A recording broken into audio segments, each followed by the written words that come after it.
And then one summer when I was 12, there was a fenced off pool. So I used to climb the fence and stay in the shallow end and try to see if I could figure out a way to get to the other side, like without touching. And then, like, by the end of the summer, I was like, I could swim. Yeah. And like, you don't think of entrepreneurship the same way, but the idea is like, you got to get in the pool and you got to figure it out. And so I was kind of like, I want to get in the pool.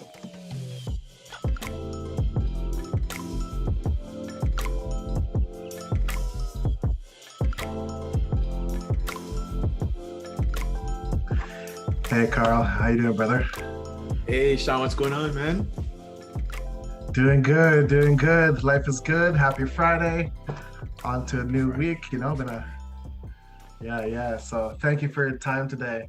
And we have a guest I'd like to introduce today. I'd like to introduce you to Karim Blair, who's the owner and operator of AB Logistics. Welcome for joining us, Karim. Hey, hi guys. Hey, Karim. Glad to have you on the show, man. Good Glad to see to you. be here. You look hot, but you also have a hat on. So, well, these are one of the things that happen when you're in Toronto. You think about where you want to be, and you think about where you have to be. Well said, man. Well said. Good to have you on the channel, man. True. Yeah. So a little bit of background about Karim. He's a former IT director and an IT project manager, primarily specializing in non-for-profit organizations for the past 20 years.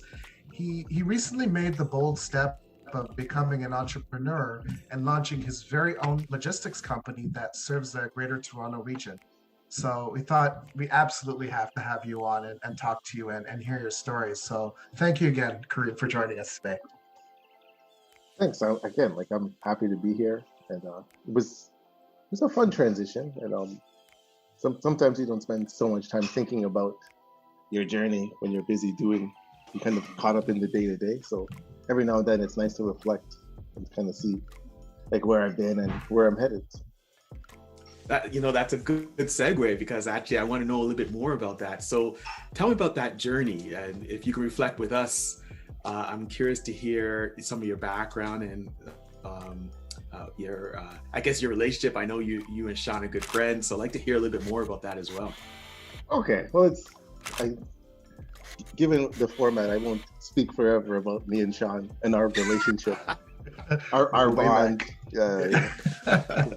So my wife always kids that he's my wife. So anyway, but same here. But so my journey really is I'm like a closet nerd essentially, and so I like sports and stuff, but technology is always a true passion, and so that was kind of where the push came, and meeting with Shawn, somebody else who is in love with technology and loves playing around with new things and new software, and so it was kind of natural to kind of get into tech, and so working through that, you kind of also with the idea that as an aside, my mom always kind of had this guiding principle that she kind of taught me from an early age that basically, if you can help, why not? There isn't really leave things better than you found it is the simplest way to put it. So with that, my love of technology, and that's kind of how I got into not-for-profits, because I could take my tech love and kind of help technology and help people at the same time. It was kind of a fit. So just rolling through that over time is kind of how I found my niche, so to speak. And then, you grow up, you get married, and now having children and stuff, it was just kind of, you're rolling through this journey over time. And the idea always was that I would get to do my own thing at some point. Not because it's bad to be an employee, but it's not, you can say it.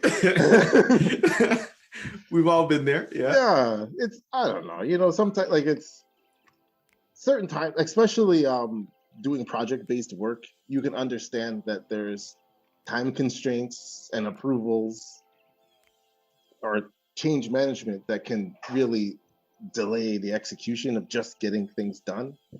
And so sometimes when you're in control of those things, you can layer things together quicker. You can accelerate decision making and focus on things that are more in alignment with your objectives.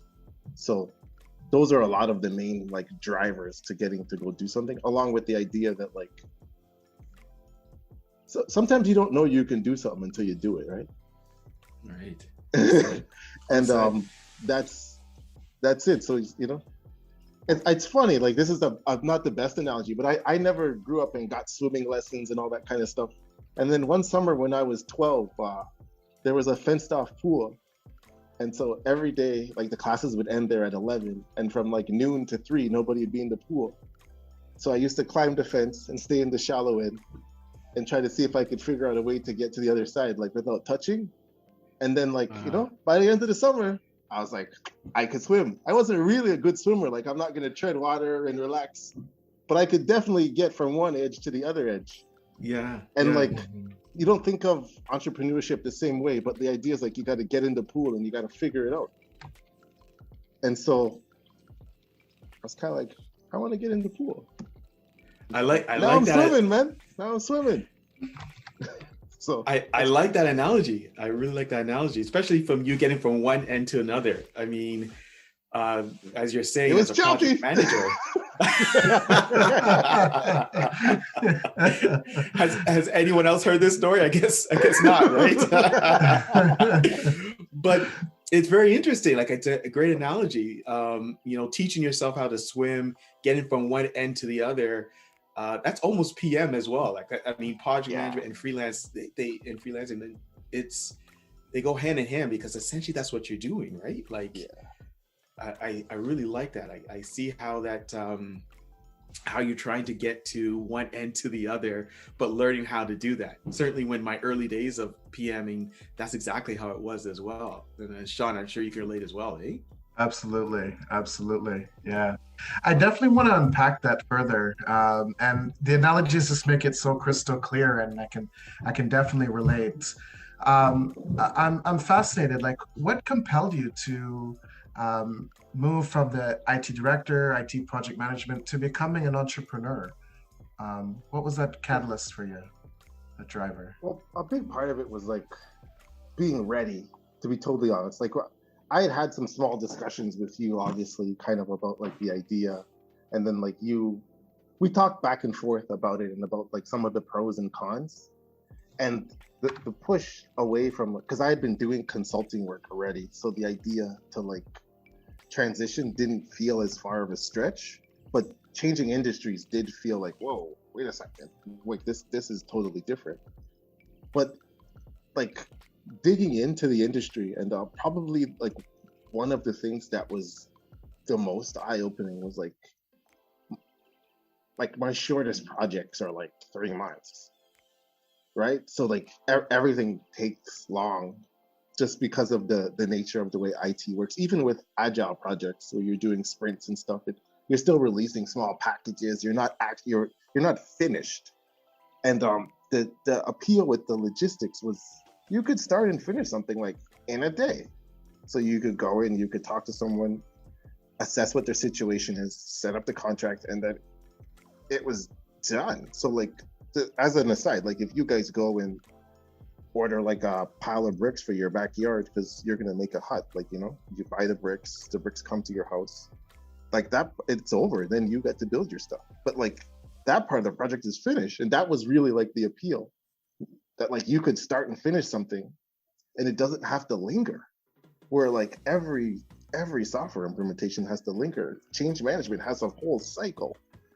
Like, you know, there's massaging egos and massaging people, and like there wasn't much of that. It was like, as if you had tight customer service, you were well organized, so that like the PM stuff I could transition was easy, but the appeal was like, hey, there's a start and stop.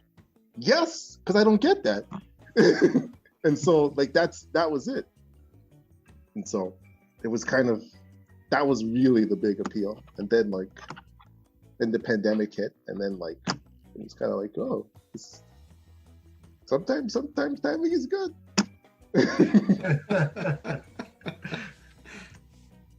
So I did want to ask Karim, with the pandemic, have you found, you know, in being home, I imagine it's created a a surge in people still wanting product, but not physically being able to go out to stores and places to get. Have you experienced, how have you been impacted and the logistics company through this transition? Yeah, it's been interesting just because, like, the idea like reaching your niche, so to speak.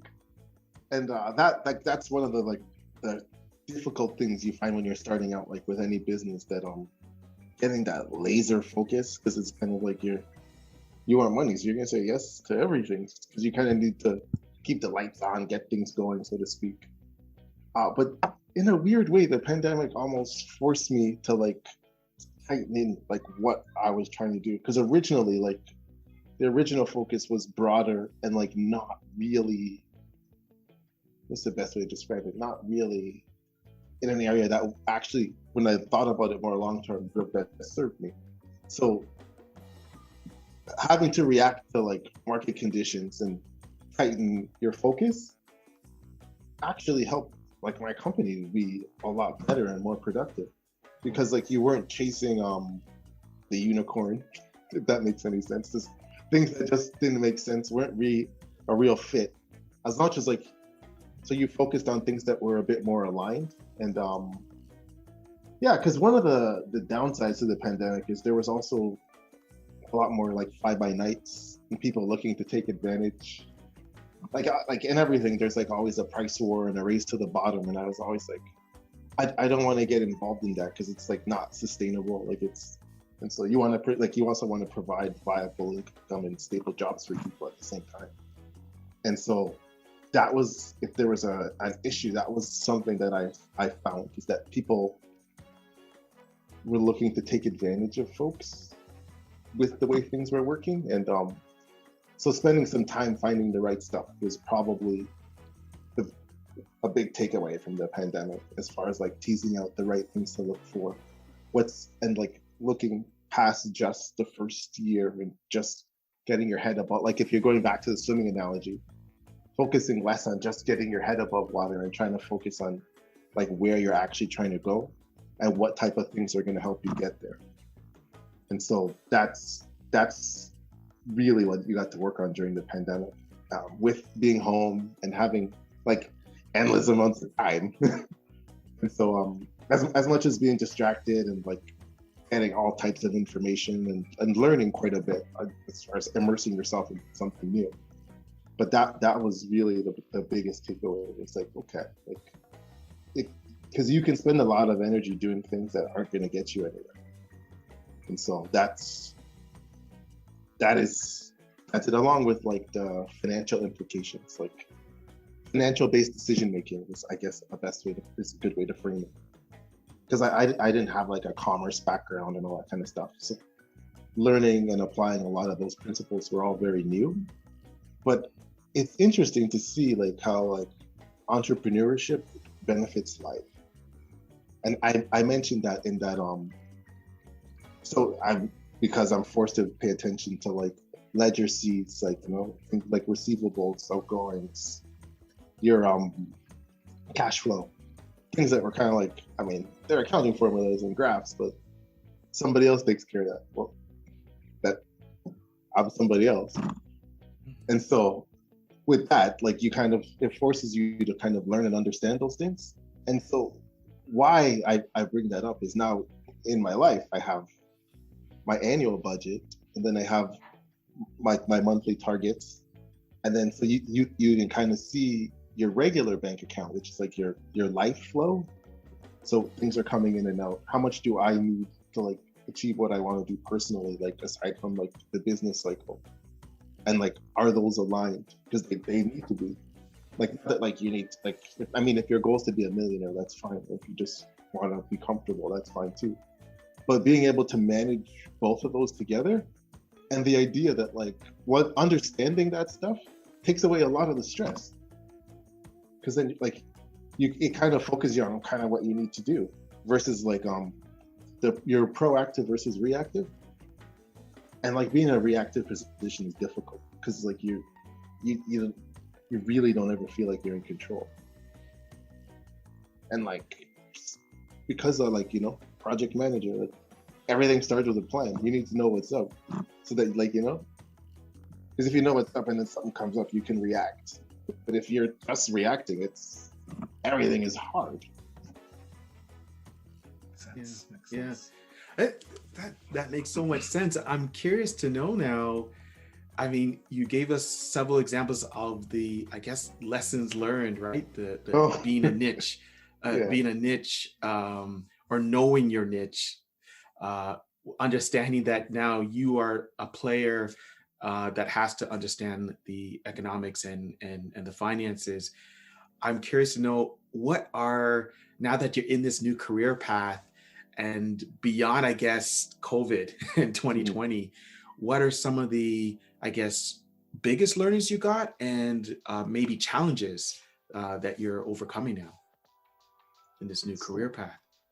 The biggest challenge is like newness, essentially. So with every industry, when you're new, brand recognition is difficult. Like if you want to buy something, like 9 out of 10 people jump on Amazon because it's easy. So Amazon doesn't have a brand recognition issue, but every new business does. And so that's probably the biggest hurdle. And I haven't really discovered the best way around that versus like I said, just to dive in, start meeting people, talking to people, and starting to deliver on what you say you're going to do, whether it's the smallest thing or the biggest thing. Because people like people they can count on. And the idea that like one principle I've stuck to is I'm not going to compete on price. So a lot of times I'll walk away from business if people are very happy with everything, but they want it cheaper. Because if it's one thing, I'm uncomfortable working in that format because I'm not going to win a race to the bottom. And so the idea is like there's value adds that you're going to get in other ways. And if they don't suit you, that's understandable. Then, we're not necessarily a fit. So that's what I was saying about alignment. Like every person out there isn't the ideal customer for me, just like every client isn't the ideal customer for your business. And so when there's alignment, like let's work together. And like part of the thing too is I'm happy to refer people to other folks and other people that will be more of a fit. So when something does come up that's a fit for me, that's part of it too, is like, okay, we're not a fit, but now I'm ready to deal with you. And stuff like that has also been pretty beneficial. And so that's kind of the learnings going forward, along with, like I said before, the financial stuff is probably the biggest thing in terms of the using like financial calculations to make sound decisions rather than just things feeling right. Yeah. Because a lot of things that look right and feel right, like say, this is cool. What does the math say? And the math says, nah. Or it says like, you need to make 3 times that for this to be viable. Then you're like, wait a second, okay. Then maybe it doesn't make sense. And so that's taught me a lot. There's been a bunch of times I've thought things would make sense and they look good on the like surface level, but once you start running your calculations, you start to realize things aren't quite as clear cut. They don't make the same sense you thought they did, which is why it's really helpful to have those things, because it detaches you from an emotional decision, and like you can do something based on something that's like, I don't know if you want to call it scientific, but I feel like it's sound. It's a non-emotional decision, which can be difficult because there isn't always a huge number of people you're bouncing your idea off, right? Because at the end, like the buck does stop with you. So it's nice to be like, okay, well, here's like the little decision matrix I can go through. So I wonder if I can ask a follow-up. Sure. I'm curious, like 2 things, right? So using that same analogy that you're swimming, you're trying to get end to end. So you're used to, as a PM, getting end to end. And now in this new world, you get end to end. Would you say that if we use that analogy, are you still in the middle? Are you still learning this new frontier? Yeah, for sure. And like, one of the things that like, I guess, I think this is also like cliche with the whole entrepreneurship's a journey. But like, it really is. And I don't know that like, there's ever like an end.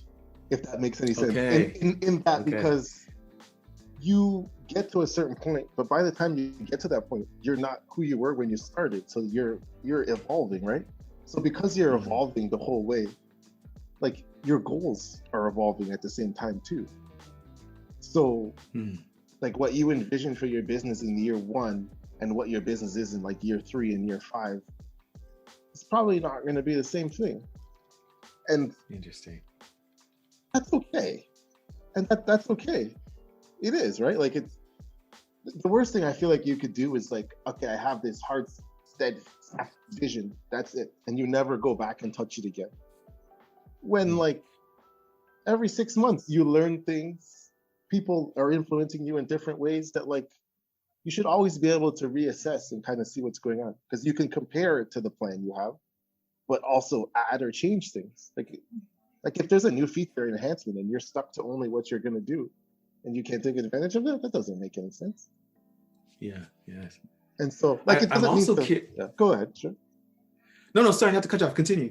No, I was just saying that like, because like sometimes if like you get like, not you specifically, but the idea is like we're so prescriptive about how we're going to go about doing something that like you put blinders on and that's all we can do, versus like you can go ahead on your journey but still like take it in, because if there's an opportunity to do something better along the way, like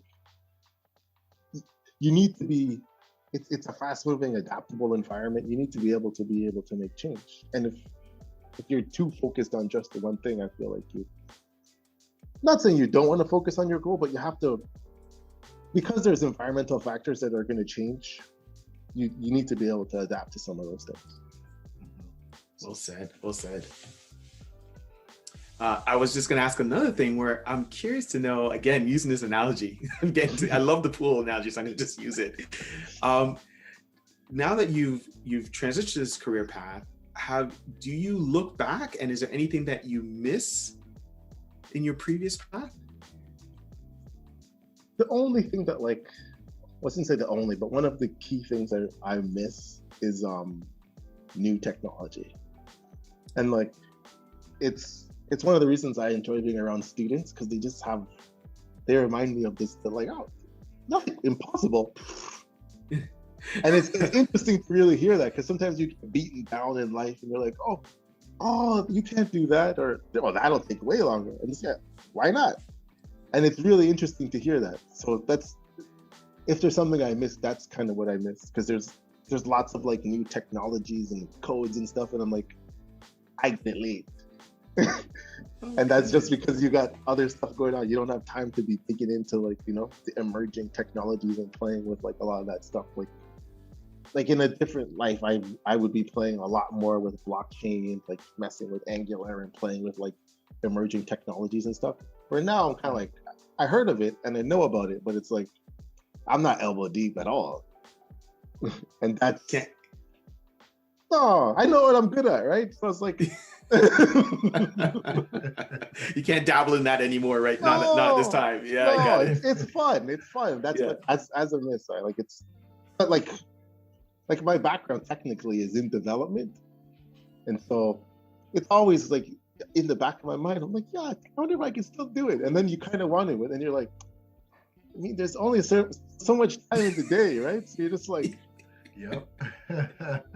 Yeah. I mean, that's what that cost benefit does. It lets you know, like, paying for development quicker. So.